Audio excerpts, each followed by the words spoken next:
Ok, vamos ler Mateus 22, 37, depois Deuteronômio 6, 5, depois Mateus 22, 36, 40. Repete para mim, Jessé, por favor. Mateus 22, 37. Depois Deuteronômio 6, capítulo 6, versículo 5. Depois Mateus, capítulo 22, versículos de 36 a 40. Hoje o nosso tema é amar a Deus. Não é fácil. Nós precisamos de dedicar, meditar na palavra para entendermos o que é amar a Deus, o que é amar o próximo. Vamos lá em Mateus 22, 37. Amarás o Senhor teu Deus de todo o teu coração e de toda a tua alma e todo o teu pensamento. Deuteronômio 6, 5. Ame o Senhor, o seu Deus, de todo o coração, de toda a tua alma e de todas as suas forças. Mateus 22, 36, 40 diz o seguinte: Mestre, qual é o maior mandamento da lei? Respondeu Jesus: ame o Senhor, o seu Deus, com toda a sua alma, com todo o seu coração, seu entendimento. Este é o primeiro e maior mandamento. E o segundo, semelhante a ele: ame o seu próximo como a você mesmo. Tá? Quando a gente pergunta o que é amar, o que é amar? É gostar muito? Se a gente pensar isso na prática, eu amo o outro. Quando você ama, qual é a sua ação? Amar é um sentimento? Acho que não. Pela gramática, amar é verbo. Verbo é ação. Ele é mais imperativo. Ama a Deus. Mas como é que a gente ama a Deus? A primeira coisa que, para a gente entender como a gente ama a Deus, é entender o papel de Deus e o nosso papel. E é aí que nós erramos, quando nós trocamos os papéis. Nós queremos ser o Senhor e Deus o meu servo. Porque a ação na Bíblia que compõe a questão do amar é a relação do Senhor com o servo. Não é o Senhor com o escravo, porque o sentido é de servo. O Senhor, que a gente vai querer trazer muito para a realidade do Brasil, não é essa a realidade, né, da escravatura do negro, não é essa a questão. Deus, ele é Senhor, e nós somos o servo. Característica do Senhor: ele sabe, ele pode tudo. Ele determina como deve ser. Deus criou o homem à sua imagem e semelhança. Então Deus criou o homem um pouco menor que Deus. Somos Deus numa dimensão menor. Mas Deus nos criou para que nós andássemos com Ele para servir. Servir é ação. E fazer a vontade dEle. E qual é a vontade de Deus? Que amemos uns aos outros. Ou seja, Deus não depende do favor, Deus não depende de nós, Deus não depende de nós aceitarmos Ele, não. A relação nossa de Deus é nos apresentarmos diante dEle na condição de servo. O Senhor é dono de tudo, de todas as coisas, das decisões, de tudo o que devemos fazer. Não é fácil, porque antes de nós rendermos a Jesus, refazer o nosso pacto com Deus, sermos salvos, nós temos que morrer com essa natureza da carne, essa natureza que se alimenta da vaidade, do desejo, e quer fazer só aquilo que gosta, aquilo que vicia, aquilo que nos compromete, onde nós mesmos não conseguimos determinar nada, porque a fraqueza da nossa carne é muito grande. Ela é comprometida com o pecado adâmico. E aí, para que nós possamos entrar nessa relação de Senhor e de servo, nós temos que morrer na carne. Gente, todo mundo sabe, não é fácil dominar a carne. A gente está andando fazendo, nem percebe que você esqueceu Deus, que nós esquecemos Deus para trás, e estamos querendo tomar a nossa decisão, andar pelo caminho que a gente quer e esquece que Deus é quem manda, é Deus que determina. E depois não sei por que me acontecem certas coisas, porque não estamos amando a Deus. A gente ama a Deus através da obediência à vontade de Deus e não à nossa vontade. Quando nós entendemos isso, nós começamos a perceber uma diferença. Quando nós tomamos uma decisão nossa, e no momento que deu alguma coisa errada, se eu tivesse feito diferente, e a gente sente assim, alguma coisa não muito explicável, te falando assim, você deveria ter feito diferente, não segundo a sua vontade. Você deveria ter consultado a Deus antes. Porque às vezes a resposta que Deus vai dar não é aquela que nós queremos ouvir. Porque nós somos do reino da luz. Nós somos povo santo, povo escolhido de Deus. Nós não somos uma pessoa, mais outra pessoa, mais outra pessoa. Nós somos um povo, nação santa. Nós fomos feitos do reino de Deus para andarmos juntos, como um corpo, com os membros e ligamentos que unem esses membros, onde Cristo é o cabeça. Nós fomos o povo de Israel, foi quando Jesus nomeou o povo de Israel para que andasse segundo a vontade dele. Mas o povo não quis. Quando Jesus veio, crucificou Jesus. Ainda assim, Deus nos amou de tal maneira que deu seu único filho, seu filho unigênito, para que todo aquele que nele cresce não perecesse. O amor de Deus é incondicional. Eu estava meditando e me veio aquela passagem de Abraão, ainda Abrão, né?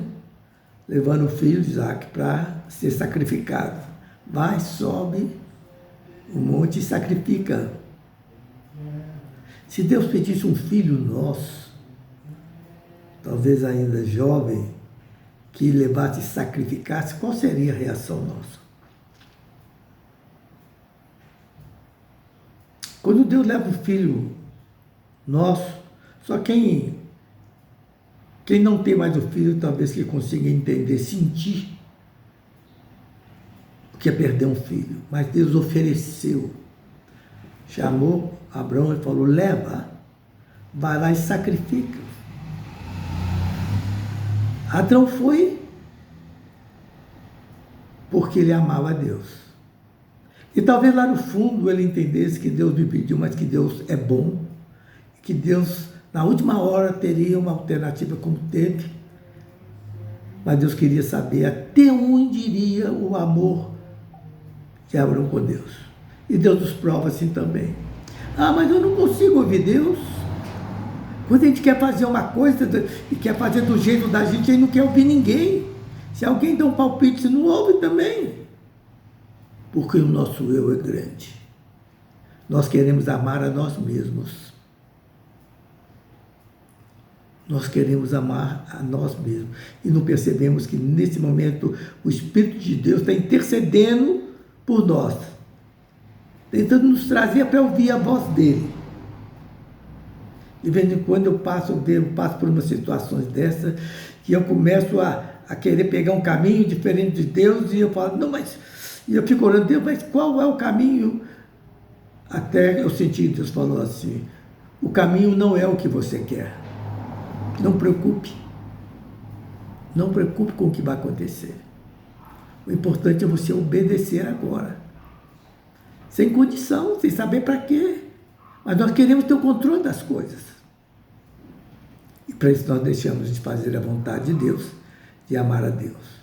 O papel nessa relação, que Deus é Senhor, Kyrios, único Deus. E nós somos servos. O Senhor é dono de todas as coisas. Todas as coisas, pode fazer aquilo que Ele quer. E nós somos servos. Servo não é dono de nada. Servo não é dono de nada. O papel dele é servir ao seu Senhor e não satisfazer as suas vontades. Então, a gente amar a Deus é não fazer a nossa vontade e só fazer a vontade de Deus. Não é fácil. Não é fácil porque ainda o homem velho está lá gritando. Não, eu sei, eu preciso, eu tive tanta luta para conquistar minhas coisas. Eu tinha só aquilo. É como o pessoal que às vezes mais pobre, que está numa região que teve uma catástrofe de inundação, alguma coisa, e fala assim, a gente não tem nada, a gente precisa das coisas, não tem nada. Quando vem a aprovação, ele fala, não, perdi tudo que eu tenho. Eu não tinha nada. Quando vem alguma coisa, perde tudo que tem. Não tem consciência o que a gente tem. Na realidade, nós não temos nada desse mundo, porque desse mundo não levamos nada. O amor de Deus é que nos mostra que existe um mundo maravilhoso. Que o mundo que nos espera com Cristo Jesus, na Nova Jerusalém, esse é o mundo da nossa esperança, onde não tem dor, não tem tristeza. E aqui é temporário, de pouco tempo, e com Deus é eterno. O amor de Deus produz essa relação perfeita. Mas nós temos que entender que nós somos servos. E nós existimos para amar a Deus. E como nós amamos a Deus? Amando os nossos irmãos. Aonde na Bíblia nós já vimos que Deus manda nós nos amarmos? Uma vez eu falei com uma pessoa já há muito tempo de igreja. Não, eu me amo sim. Então você é o Senhor. Não é, quem se ama não tem, não é uma pessoa que tem um caráter próprio, que tem uma identidade, que tem o seu direito de escolha. Fala, você de que reino que é você é? Porque no reino de Deus quem manda é o Senhor. E não há ninguém aqui da terra para intermediar, não, porque o único mediador entre Deus e os homens é Jesus. Não há outro. Mas e os pastores? O Senhor é o meu pastor e nada me faltará. Ou a Bíblia está errada? Mas Paulo diz que tem para aquilo é função, não é cargo. Você está. Quando Deus fala, você vai lá e pastoreia aquela pessoa do meu jeito, do jeito que eu quero. Você não é pastor, você está pastor. Naquele momento só. Nenhum chamado pastor tem direito de recolher dinheiro por aí, fazer o que ele quer com ele e não atender, não aplicar esse dinheiro na difusão da palavra, na aplicação da palavra, e ganhar novas almas para Cristo. Não, isso daqui é meu. Minhas ovelhas, o meu dízimo. Quantas vezes eu vi isso nas igrejas? Tratando de fazer a obra para ajudar os necessitados. Não, aqui não, você não vai tirar meu dízimo aqui não. Vou fazer, o outro era melhor, que falava assim, vem, pode vir aqui, faz aqui tudo aqui, deixa aqui que o resto eu toco. É para buscar dinheiro, deixa que eu faço aqui, você mostra tudo para mim como que é, eu mesmo vou fazer. E aí a tristeza. Então nós temos que saber quem é servo, quem é Senhor. Então, nós temos que ver. O Senhor socorre, o Senhor protege, o Senhor tem todas as coisas, o Senhor supre nossas necessidades. O servo obedece ao Senhor, não toma decisão, não tem autonomia e faz aquilo que Deus manda. O servo não possui bens. Mas e as coisas que eu tenho? Essas são do Senhor, são do nosso Senhor. Nós somos mordomos. Não temos direito de comprar nem vender alguma coisa se a decisão não vem de Deus. Você está usurpando. Mas fui eu que ganhei, então você continua. E você vai para o reino que você está. E assim, quando você for chamado, põe tudo num saco e leva junto. Onde que nós vamos juntar tesouros? Então, amar a Deus, nós amamos a Deus como nós amamos o próximo. Ninguém se ama. Nós amamos o outro, porque nós amamos segundo a vontade de Deus. E aí sim. Agora, mas como que isso não acontece? Não acontece porque nós não obedecemos a palavra. Deus falou que nós devemos ser um só em Cristo. Como a igreja é um corpo, onde o cabeça é Cristo, não tem ninguém intermediando, e o Espírito Santo que vive em nós, é que nos aperfeiçoa em Cristo Jesus. E nós abençoamos o nosso irmão, aquele que está necessitado, mas também precisa ser disciplinado aquele que ele não ajuda ninguém, só quer ser ajudado. Mas eu não tenho, muda de vida, mata esse ego. Morre essa carne, anda com Deus. E se Deus quer disciplinar alguém, não entra no meio, não. Não adianta você querer ajudar e servir quem não quer andar com Deus, quem não quer fazer a vontade de Deus. A Bíblia diz que eu tenho que dar tudo que pede, segundo a vontade de Deus. Então nós temos que compreender essa relação nossa com Deus, de servo e de Senhor. Amém? Que Deus nos abençoe nessa noite. Quem nos ajuda, a Finha parece que já levantou a mão lá. Como ninguém mais levantou a mão, Finha, primeira colocada. Mas se tiver alguém, pode separar. Até agora ninguém levantou a mão, não. Vamos lá, Finha. Então tá. Esther, anota aí, Esther. Esther. Raquel. Pode falar. Raquel Diniz.